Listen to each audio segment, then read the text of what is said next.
Welcome to The Iris, the podcast from Creative Content and Australian Video Camera, covering all things from the world of creativity, video, photography, drones and 3D.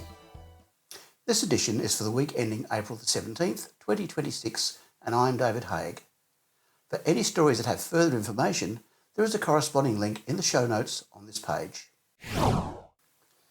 It's NAB Show Week, and of course, that means lots of announcements of new products as well as actual new releases. It only opened yesterday Australian time, but already there is big news out of the US.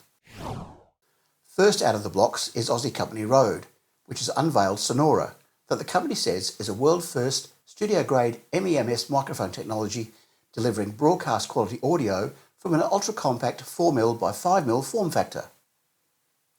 With an industry-leading clarity of 83 decibels signal-to-noise ratio and exceptional durability, RØDE says Sonora represents a major leap forward, potentially replacing traditional condenser microphones across a wide range of applications.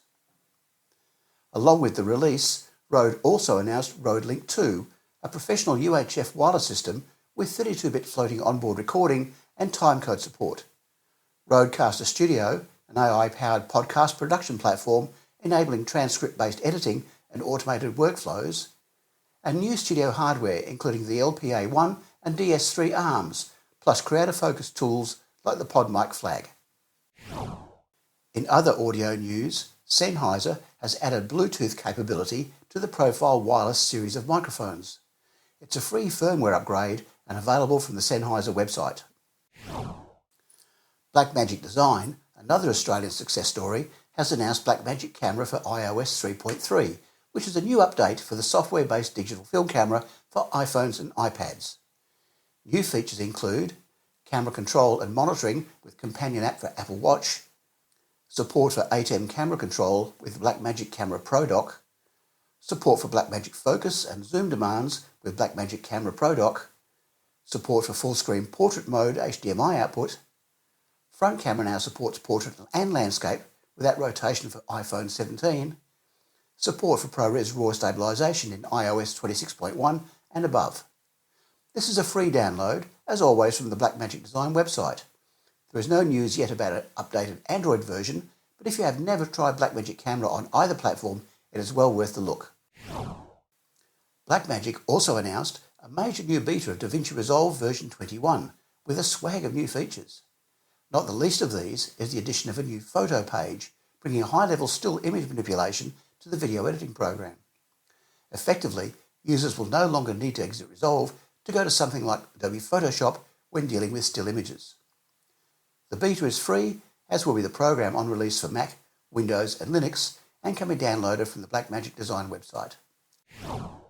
DJI has at last announced the new OSMO Pocket Camera 4. The company says the imaging has been enhanced to the new 1-inch CMOS sensor, shooting can now go to 4K and 240 frames per second, and a new dedicated zoom button has been added, allowing 2x analog zoom and 4x digital. For smoother shots with the gimbal, Active Track 7 has been added, as has intelligent autofocus and subject lock tracking. The price for the base unit Osmo Pocket Camera 4 is $749, and the combo version with a whole bunch of accessories included is $959. I have more information on my website.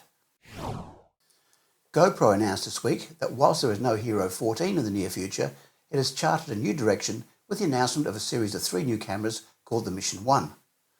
Basically, this is a 4/3 interchangeable lens camera system in a GoPro-like body. No pricing has been listed as yet, and more detail is on my website. Makers of Cinema 4D, MAXON, has announced a major expansion of its creative ecosystem, introducing free tools and new mobile workflows it says makes professional 2D and 3D creation more accessible.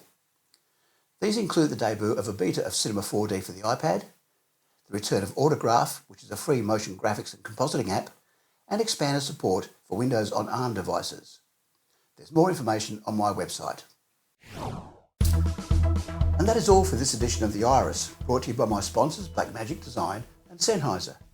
For more information and to keep up to date, visit my website at creativecontent.au, and also look out for my companion to this podcast, The Iris Videocast. I'm David Haig, and thanks for listening.